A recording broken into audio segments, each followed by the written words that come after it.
বলেছিল নারী নেতৃত্ব হারাম, সেই দল আবার মিথ্যা কথা বলে যখন আবার কথা পরিবর্তন করেছিল বলেই পরবর্তী নির্বাচনে 18টা আসন থেকে মাত্র 3টা আসন তারা পেয়েছিল। কথার সাথে কাজের মিল নাই।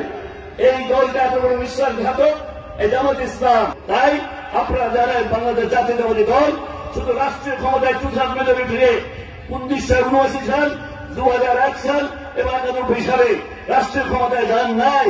তারা বাংলাদেশের ইতিহাসে বিরোধী দলের বেঞ্চে 118টা আসন নিয়ে কোন বিরোধী দল যেতে পারে নাই। বাংলাদেশ জাতীয়তাবাদী দল 96 সাল 12 জনে 1996 12 জনে 118টা আসন নিয়ে বিরোধী দলের শক্তিশালী বিরোধী দল হিসেবে প্রতিষ্ঠিত হয়েছিল। তাই আপনাদেরকে বলবো মামুনেরা, আপনারা বিভ্রান্ত হবেন না। আপনারা জানেন হুজুর পাক সাল্লাল্লাহু আলাইহি ওয়াসাল্লামের সাহাবারা ছাড়া আল্লাহ থেকে আল্লাহর জমিনে কাউকে বেহেশতের আপনার টিকিট দেওয়া হয় নাই এবং বেহেশতের সুসংবাদ দেওয়া হয় নাই। শুধুমাত্র তাদেরকে সুসংবাদ দেওয়া হয়েছিল।